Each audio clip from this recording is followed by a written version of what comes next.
The Arizona sun burned mercilessly overhead as Eli Thornton guided his plow through the stubborn earth, each furrow a testament to 15 years of solitary determination. Sweat carved clean tracks through the dust, coating his weathered face, and his calloused hands gripped the wooden handles with the steady rhythm of a man who had long ago made peace with hard work. The farm sat on the outskirts of Tombstone, far enough from the bustling silver town to avoid the noise and chaos, close enough to trade his modest crops for the supplies he needed. At 52, Eli had become something of a local curiosity. The townspeople spoke of him in whispers at the general store, wondering aloud why a man would choose such isolation, why he'd never taken a wife, why he seemed content with only his mule, Chester, and a handful of chickens for company. They didn't understand that solitude wasn't his burden. It was his choice, carved from a past that had taught him the cost of caring too deeply for others.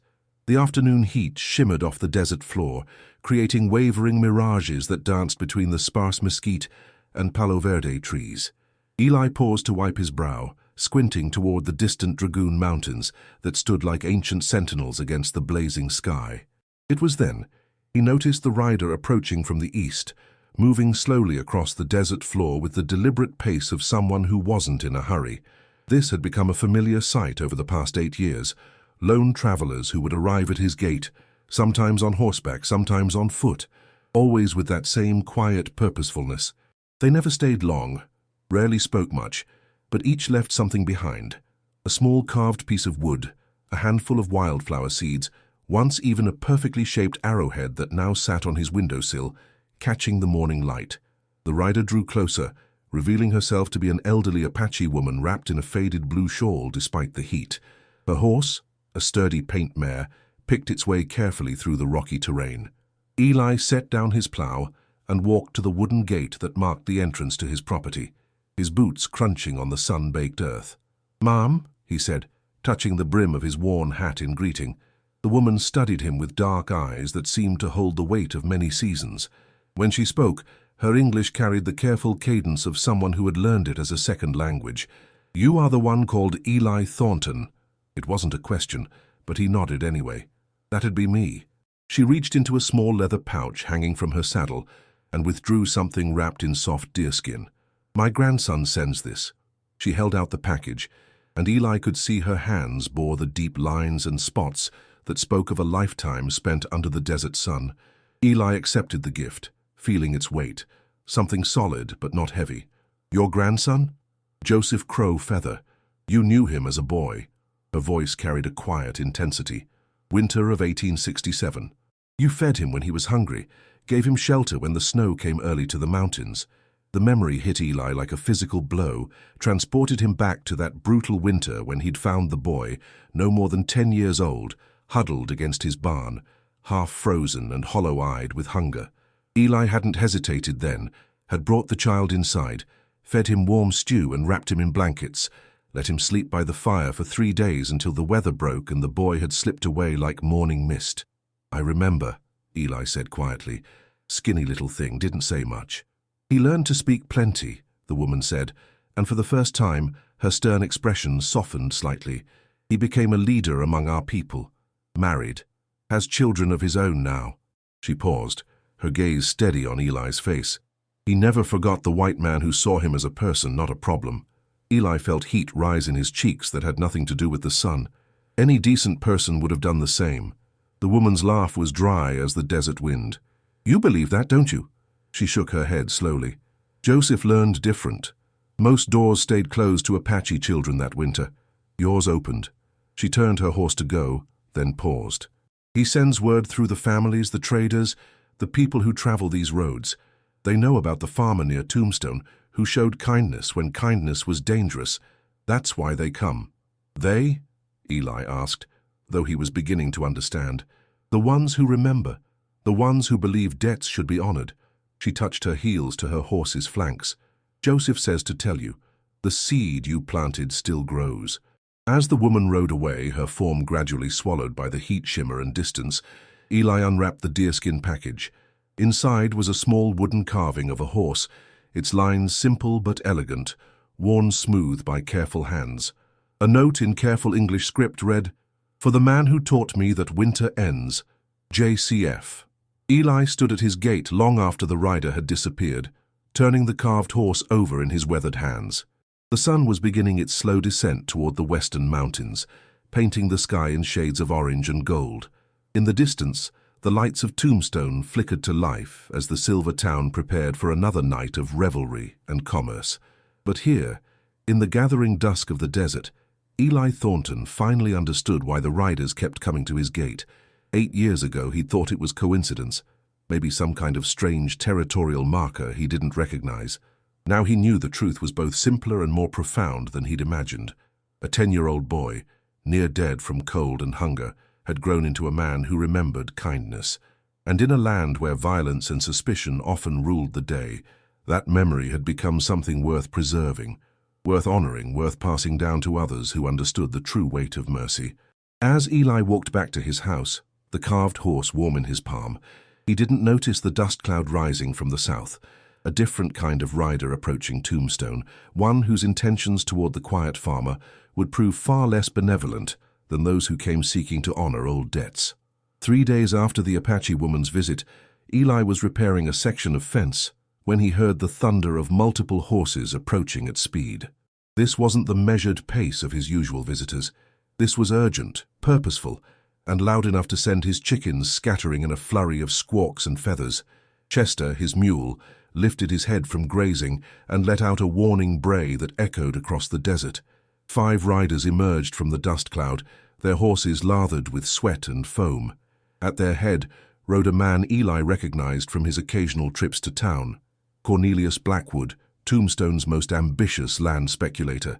Blackwood sat his black stallion like a man born to command, his expensive suit somehow still crisp, despite the desert heat, his silver watch chain glinting in the afternoon sun.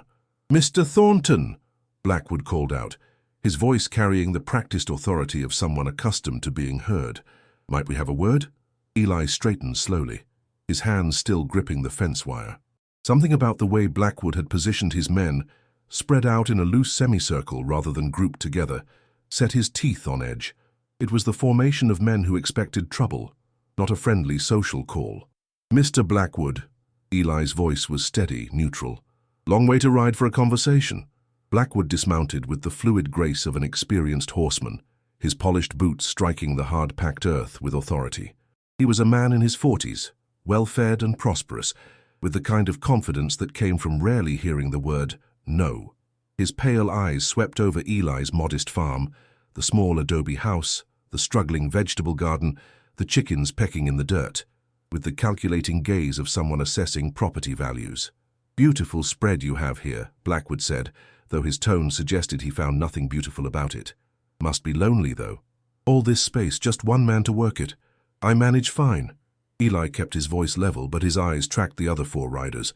They remained mounted, hands resting casually near their weapons. Professional men, the kind who could be found in any frontier town where money talked louder than law. "I'm sure you do." Blackwood's smile was as thin as a knife blade. "That's actually why I'm here. See, I've been buying up land in this area, big plans for development.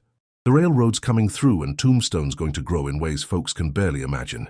He gestured broadly at the surrounding desert, as if he could already see cities rising from the cacti and mesquite. "This particular section, your section, happens to sit right in the middle of my vision. Prime real estate for what I have in mind." Eli felt a cold knot forming in his stomach. "My land's not for sale." "Everything's for sale, Mr. Thornton. It's just a matter of finding the right price." Blackwood reached into his jacket and withdrew a folded document. "I'm prepared to offer you $1,500. That's more than fair for this much acreage, especially considering—" He let the sentence hang, his pale eyes fixed on Eli's face. "Considering what?" "Well, the unusual visitors you've been receiving. The townspeople talk, you understand. All sorts of wild stories about Indians and—" Blackwood shrugged eloquently. "Some folks might consider that a liability. Bad for property values, if you take my meaning." The threat was subtle but unmistakable. Eli had heard enough frontier conversations to know how quickly whispers about Indian trouble could turn into something much more dangerous for everyone involved. In a town like Tombstone, where tensions between different communities simmered just below the surface, a man could find himself the target of suspicion and violence based on nothing more than rumor. Like I said, Eli repeated carefully, my land's not for sale. Blackwood's expression didn't change, but something cold flickered behind his eyes. That's disappointing to hear. See, I've already made promises to certain investors back east, important men who don't appreciate delays or complications. One of the mounted men, a lean gunslinger with a scar running from his left ear to his jawline, shifted in his saddle. The leather creaked ominously in the desert silence. I understand you're a man of principle, Blackwood continued, his voice taking on a harder edge. But principles don't protect a man when circumstances change. Things happen out here in the desert. Accidents, misunderstandings. Sometimes a man can find himself very alone when trouble comes calling. Eli felt the familiar weight of the Colt 45 on his hip, a habit from his younger days that he'd never broken. But 5 against 1, especially with men who made their living by violence, was poor odds regardless of how fast he might still be with a gun. Mr. Blackwood, he said slowly, I've been living on this land for 15 years, built everything you see with my own hands. It's not just property to me, it's home. Sentiment, Blackwood waved dismissively, a luxury most men can't afford. He folded the document and returned it to his jacket. I'll give you a week to reconsider. After that, he shrugged. Well, I can't be responsible for what might happen to a man who refuses reasonable offers. As if summoned by some invisible signal, the 5 men remounted and wheeled their horses toward town. But as they rode away, Eli noticed that the scarred gunslinger hung back, his cold eyes meeting Eli's across the distance. The message was clear. You're being watched. Eli stood at his gate until the dust settled and the desert returned to its usual quiet. The afternoon sun seemed harsher now, the shadows longer and more threatening. He'd always known that his isolated location made him vulnerable, but he'd counted on the simple fact that his small farm wasn't worth anyone's trouble. Apparently, he'd been wrong. That evening, as Eli sat on his porch watching the stars emerge in the darkening sky, he found himself thinking about the carved horse Joseph Crow Feather had sent him. It sat on the small table beside his chair, its smooth wood warm from the day's heat. The boy he'd helped had grown into a man of influence among his people, respected enough that his words carried weight beyond his immediate family. For the first time since the riders had started coming to his gate, Eli wondered if there might be more help available to him than he'd realized. The network of people who honored old debts might prove useful in ways he'd never considered. But as he touched the carved horse, turning it over in his weathered hands, Eli Thornton couldn't shake the feeling that his quiet years of solitude were about to come to a violent end. The next morning brought a visitor Eli hadn't expected. As dawn painted the eastern mountains in shades of rose and gold, he spotted a familiar figure walking across the desert on foot. Doc Henderson, Tombstone's only physician, carrying his black leather medical bag and looking thoroughly out of place in the wilderness. Eli met him at the gate, concerned. Doc Henderson was pushing 70, his white hair perpetually disheveled, and his clothes bearing the permanent stains of a man who spent his days tending to gunshot wounds and mining accidents. Doc, everything all right? Henderson paused to catch his breath, mopping his forehead with a handkerchief. Eli, my boy, had to come see you. Heard about Blackwood's visit yesterday. News travels fast. In a town like Tombstone, everything travels fast. Doc's pale blue eyes were sharp with concern. Cornelius Blackwood's got half the territorial government in his pocket and the other half scared of him. When he wants something, he usually gets it. They walked toward the house, and Eli poured the doctor a cup of coffee from the pot that perpetually simmered on his stove. Henderson sank gratefully into one of the 2 chairs around Eli's simple wooden table. Tell me about these visitors you've been having, Doc said without preamble. The ones people are whispering about.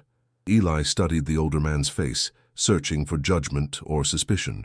Finding neither, he told him about the monthly visitors, the Apache woman, the Mexican trader who'd left seeds from his homeland, the former cavalry sergeant who'd brought news of Joseph Crow Feather's family, the Chinese merchant who'd simply nodded and left a small jade carving. All because you helped one hungry boy, Doc mused, stirring sugar into his coffee. Seems so. Henderson was quiet for a long moment, staring out the window toward the desert. When he finally spoke, his voice carried the weight of long experience with frontier justice. Eli, I've been in this territory for 23 years, seen it when the Apache wars were at their worst, when every stranger was a potential enemy. You know what I learned? He fixed Eli with an intense stare. The men who survived really survived, not just stayed alive, were the ones who understood that kindness isn't weakness. It's investment in the future. Before Eli could respond, they heard the sound of approaching horses. But this time it wasn't the thunderous arrival of Blackwood's men. These riders moved with the easy pace of people who belonged in the desert, and as they drew closer, Eli counted 6 of them. Joseph Crowfeather rode at their head. Eli would have recognized him anywhere, even after 8 years. The boy's sharp features had matured into those of a man in his prime, his black hair now braided with small beads and feathers that caught the morning light. He sat his painted horse with the natural grace of someone born to the saddle, and when his dark eyes met Eli's, they held the same intelligence that had impressed the farmer all those years ago.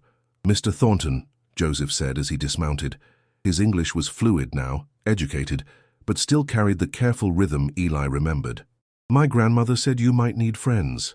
The other riders dismounted as well, 3 Apache men, a Mexican vaquero, and surprisingly Tom Morrison, one of Tombstone's most respected merchants. Morrison caught Eli's questioning look and grinned. "Joseph came to see me yesterday. Turns out we've been doing business for years. His people trade goods through my store. When he told me about your situation," Morrison shrugged. "Well, Blackwood's been trying to muscle me out of my lease too. Enemy of my enemy and all that?" Doc Henderson had risen from his chair and was studying the group with professional interest. "This is quite a gathering." Joseph turned his attention to the physician. "Dr. Henderson, I remember you. You treated my cousin's broken arm 2 summers ago. Didn't charge him because he had no money. Boy needed medical attention," Doc said gruffly. "Color of a man's skin never figured into the Hippocratic oath." "No," Joseph agreed. "But not everyone sees it that way." He gestured toward his companions. "We've been talking about Mr. Thornton's problem, about the kind of man Blackwood is." The Mexican vaquero, a weathered man with kind eyes, stepped forward. "Senor Eli, my name is Miguel Santos. My nephew, he was very sick 3 winters ago. Pneumonia. I brought him here because I heard you had medicine, would help anyone who asked." Eli barely remembered. A frightened man carrying a burning child, begging for help in broken English. Eli had given them what medicine he had, let them stay until the fever broke. "The boy lived," Miguel continued. "Is now married, has children. My family, we do not forget." Similar stories emerged from the other men. A water sharing during drought, shelter during a blizzard, food given freely to travelers who had nothing to trade. Each small act of kindness, forgotten by Eli but remembered by those who'd received it. "Mr. Blackwood has made a mistake," Joseph said quietly. "He thinks you are alone, but kindness creates ties that bind stronger than fear." Tom Morrison nodded emphatically. "Besides, I've been looking into Blackwood's operation, his investors back east. They're not as patient as he claims. Word is he's overstretched himself financially. Promised too much, delivered too little." "What are you saying?" Eli asked. "I'm saying Cornelius Blackwood needs your land to make his development scheme work. Without it, the whole thing falls apart, which means he's desperate, but it also means he's vulnerable." Joseph crossed his arms, his expression growing serious. "My people have dealt with desperate men before. They do dangerous things when cornered." As if summoned by their words, the distant sound of gunfire cracked across the morning air. Everyone turned toward Tombstone, where a thin column of black smoke was beginning to rise into the clear desert sky. Doc Henderson grabbed his medical bag. "That came from town. Probably another mining accident, but I'd better—" The sound of racing hoofbeats cut him off. A lone rider was approaching at breakneck speed, his horse white with foam. As he drew closer, Eli recognized Billy Torres, one of Morrison's employees. "Mr. Morrison!" Billy shouted before he'd even stopped his horse. "So you gotta come quick. It's your store. Someone set fire to the back room. Sheriff thinks it was an accident, but—" Morrison's face went pale. "But what?" "But I saw Marcus Webb hanging around there this morning, and everyone knows Webb works for Blackwood." The message was clear. Blackwood wasn't waiting a week. He was applying pressure now, targeting anyone who might stand with Eli against his plans. Joseph Crowfeather's hand moved instinctively to the knife at his belt, but his voice remained calm. "Mr. Thornton, I think your quiet days are over." As the group prepared to ride toward town to assess the damage, Eli felt the weight of the moment settling on his shoulders. For 15 years, he'd lived apart from the complications of community life, believing that solitude meant safety. Now he was learning that the connections he'd forged through simple human decency were about to be tested, in ways he'd never imagined. The war for his land was about to begin, and both sides were choosing their weapons. 2 days after Morrison's store fire, Eli woke before dawn to find his property surrounded. Not by Blackwood's men, by friends. Joseph Crow Feather and his Apache companions had positioned themselves on the ridge overlooking the farm, while Miguel Santos and 2 of his brothers watched the southern approach. Tom Morrison had set up a temporary camp near the road with Dr. Henderson and several townspeople who'd quietly sided against Blackwood's heavy-handed tactics. The message was clear. Eli Thornton would not face the land baron alone.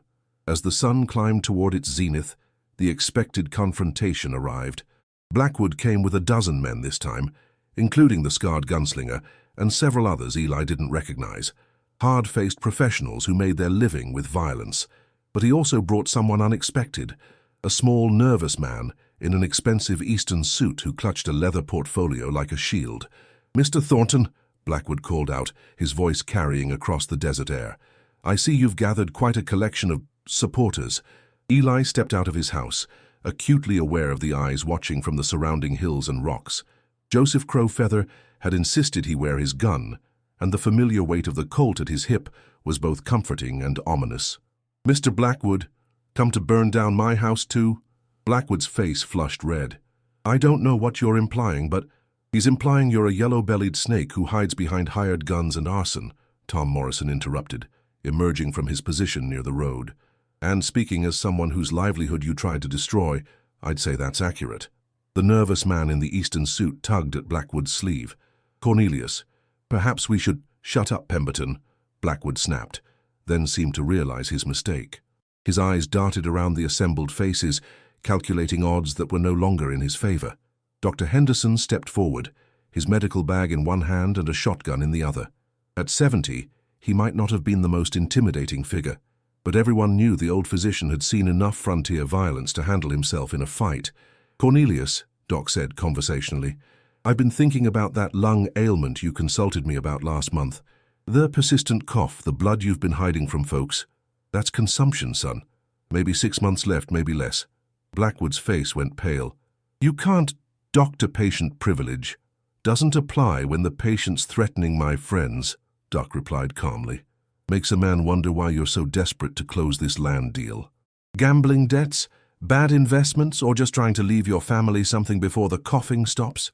The nervous man, Pemberton, was studying Blackwood with growing alarm. "Cornelius, you didn't mention any health issues when we agreed to invest." "It's nothing!" Blackwood snarled, but his voice cracked on the words. Joseph Crow Feather materialized from the rocks as silently as his namesake, causing several of Blackwood's men to reach for their weapons. But Joseph's hands remained empty, his posture unthreatening despite the knife at his belt. "Mr. Blackwood," Joseph said, his educated voice carrying clearly in the desert air, "I am Joseph Crow Feather, elected representative to the Territorial Council for the Apache tribes of this region." Pemberton's eyes widened.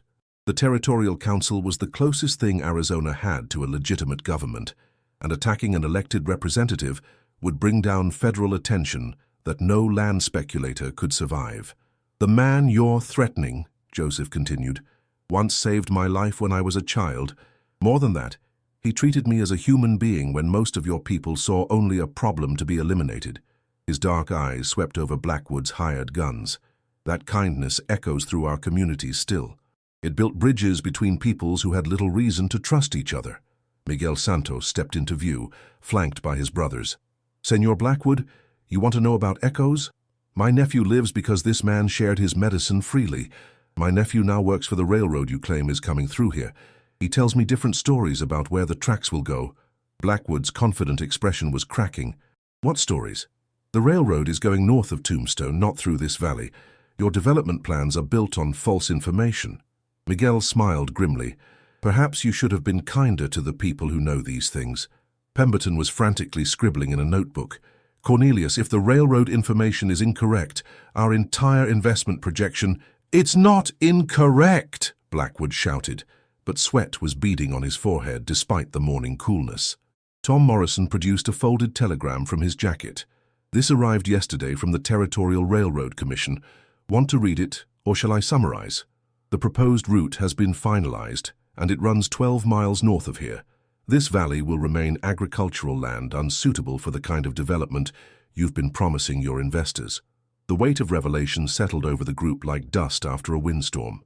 Blackwood's grand scheme was built on misinformation, desperation, and lies. His investors were starting to understand that they'd been deceived, and his hired guns were realizing they might not get paid. Furthermore, Morrison continued, I've been in contact with the Territorial Marshal's office about the fire at my store. Seems Marcus Webb has been bragging in the saloons about his handiwork. He's wanted for questioning. The scarred gunslinger, presumably Webb, shifted nervously in his saddle. Several of the other hired men were exchanging glances, clearly calculating their own chances of escape. Eli had remained silent through most of this exchange, watching the careful dismantling of Blackwood's plans. But now he stepped forward, his voice carrying the quiet authority of a man who'd finally found his place in a larger community. Mr. Blackwood, 8 years ago I helped a hungry child. Because it was the right thing to do, I never expected anything in return. He gestured toward the assembled faces. Apache, Mexican, Anglo, all united in common cause. But kindness has a way of growing, like seeds in good soil. What you're seeing here isn't magic or mystery. It's just people who remember what it means to look out for each other. Blackwood's hand moved toward his gun, but Joseph Crowfeather's voice stopped him cold. I wouldn't. The Territorial Marshal is already investigating arson charges. Adding attempted murder to that list would be unwise. As if summoned by their words, the sound of approaching horses echoed across the desert. A new group of riders was coming from the direction of Tombstone, led by a man wearing a marshal's badge that caught the morning sunlight. Pemberton snapped his portfolio shut. Mr. Blackwood, consider our business relationship terminated. Gentlemen, he addressed his fellow investors, I suggest we return to civilization immediately. The Eastern men wheeled their horses and rode away without looking back, leaving Blackwood with only his hired guns and the growing realization that his plans had collapsed completely. The Territorial Marshal rode up with 3 deputies, his weathered face serious but not unkind. Mr. Blackwood, I have some questions about recent events in Tombstone. Mr. Webb, you're under arrest for arson. What followed was swift and anticlimactic. Webb tried to run and was brought down by a deputy's rifle shot to his horse. The other hired guns scattered like tumbleweeds in a strong wind. Blackwood, faced with the collapse of his health, his schemes, and his reputation, seemed to age 10 years in 10 minutes. As the marshal led his prisoners away, the defenders of Eli's farm began to disperse, but they moved slowly, reluctant to break the bonds that had been forged in common cause. Joseph Crowfeather was the last to leave. He stood with Eli at the gate where it had all begun, watching the dust settle on the desert floor. That boy you fed all those years ago, Joseph said quietly. Do you know what he learned that winter? What's that? That home isn't a place. It's the people who choose to stand with you when standing is hard. Joseph mounted his horse, then paused. You're not alone anymore, Mr. Thornton. You never were. You just needed to let yourself see it. As Joseph rode away toward the mountains, Eli stood at his gate in the desert silence. The carved horse sat warm in his pocket, but he no longer needed it to remember the lesson it represented. Around him, his modest farm stretched toward the horizon. The same land, the same crops, the same simple life he'd built with his own hands. But everything was different now. The seeds of kindness he'd planted in winter desperation had grown into something larger and stronger than he'd ever imagined. In a harsh land where survival often meant standing alone, Eli Thornton had learned that sometimes the greatest strength came from the courage to let others stand with you. The riders would still come to his gate, but now he understood why. And when they did, they would find not a lonely hermit, but a man who'd finally learned to be part of something bigger than himself.